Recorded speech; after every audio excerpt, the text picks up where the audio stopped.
Have you ever looked at a map of an American city? It's usually a grid, right?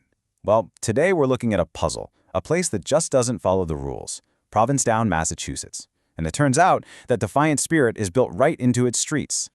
Okay, so let's just dive right in.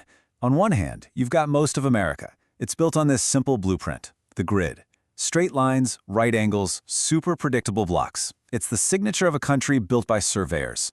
But then, you have Provincetown. It's just this tangle of winding lanes that hug the harbor.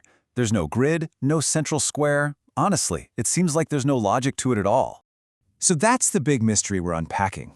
In a country that was obsessed with planning, surveying, and selling land in these neat little squares, how did this one town end up looking more like some ancient village in Europe? Well, the answer isn't just about geography. It's about a totally bizarre legal loophole that lasted for 166 years. To really get how weird Provincetown is, you first have to appreciate just how dominant the grid was. In American history, it wasn't just one way to build a town. For centuries, it was pretty much the only way. From the very first colonies, the grid was the go-to tool for turning wilderness into property. It was rational, it was efficient, and it made land really easy to buy and sell. Towns like Philadelphia and New Haven, they were designed this way from day one. The straight line was the absolute signature of American settlement. The standard playbook for building a town was pretty simple. First, a group of founders would get a land grant. Then, they'd survey it, lay out that classic grid, and start selling off the lots. The plan always came before the people. But Provincetown, it completely flipped the script. There was no land grant, which meant no grid. So how did it even get built?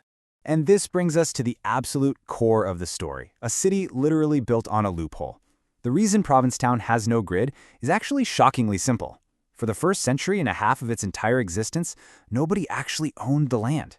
So here's the crazy twist. The land at the very tip of Cape Cod was designated as the province lands. It was owned directly by the state of Massachusetts. This meant that from 1727 all the way to 1893, every single person living there was, in the eyes of the law, a squatter. And you can't exactly survey and sell land that you don't actually own, right? This timeline shows you exactly how this unique situation got locked in. It starts way back when the Plymouth colony bought the land but decided to keep it as a public fishing resource. Then when the province of Massachusetts took over, they did the same thing. And even when the town was officially incorporated, the state held on tight to the deed. Then, in 1854, they just slammed the door shut, passing a law that made it impossible for these squatters to ever gain legal ownership no matter how long they'd lived there. And you can see the direct results of that one single difference. In a normal town, private land titles led to a planned grid and nice, neat, rectangular lots. But in Provincetown, because the land was public domain, you got organic accretion. People just built wherever they felt like it. Streets started as simple footpaths, and the lots were totally irregular. That one variable, private ownership, it changed everything. Now, if you think that's weird, this strange legal status led to something truly bizarre, something one urbanist called chattel urbanism. Because when you can't own the land under your house, your relationship with that house gets, well, incredibly flexible. Really think about that. In common law, a house that's fixed to the land is real property. But in Provincetown, since the land belonged to the state, a house was considered chattel, which is just a fancy word for personal property, like a boat or a chair. And what can you do with furniture? You can move it. And they really did. The most famous example is the Long Point Exodus. So in the 1850s, a whole village on this remote strip of sand just decided to relocate. They didn't sell their homes and move. No, they put their actual houses on barges and floated them across the bay to the main town, dropping them pretty much wherever they would fit. And local lore paints this incredible picture of families just, carrying on with their lives inside their homes during the move. This wasn't a demolition, it was more like a commute. And get this, over 24 of these floater houses are still standing in Provincetown today. This lack of state control gave individual squatters an incredible amount of power. If your house is movable, why would you ever move it for the government?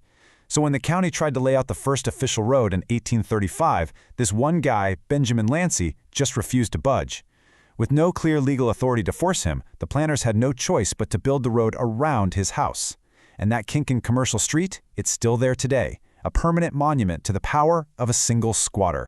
So for 166 years, this wild squatter republic just worked. But by the late 19th century, the situation was becoming a real problem. It was finally time to solve this 166-year-old mess. 1893. That's the year. This is the year everything changed. It was basically the legal big bang for property rights in Provincetown. So what finally forced the state to step in? It wasn't just the legal confusion, it was a full-blown environmental catastrophe. You see, overgrazing and deforestation had destabilized these massive sand dunes, and they began to literally swallow the town. And even worse, they threatened to silt up the really important harbor. The state had to do something. And the solution was actually a brilliant compromise. The state basically just drew a line in the sand. For the settled part of town, it simply released its claim, retroactively legalizing 166 years of squatting. In essence, it said, hey, if you have a house there, you now own the land under it. But for the thousands of acres of wild dunes, the state kept ownership, creating a massive conservation area. So you might think that law from 1893 just erased Provincetown's strange history, but it didn't. It kind of fossilized it, embedding the past into the town we see today in some really surprising ways. Okay, take the beaches, for example. In most of Massachusetts, private property on the coast goes all the way down to the low tide line. But in the historic Province Lands section of town, the state's 1893 deal stopped at the high water mark. This means that, to this day, one side of town has private beaches and the other side of town has public beaches. A legal line drawn over a century ago still decides where you can lay your towel. And that legacy is just everywhere you look. That state reservation they created back in 1893, that became the core of the Cape Cod National Seashore. The town's totally chaotic layout forced it to come up with creative zoning laws you don't see anywhere else.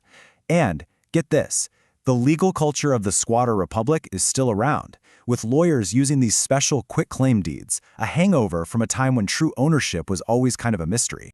So the next time you see Provincetown's winding streets, just remember they aren't just a charming design choice.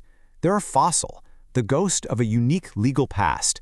And it really makes you wonder, what hidden histories are written into the map of your own neighborhood just waiting to be discovered?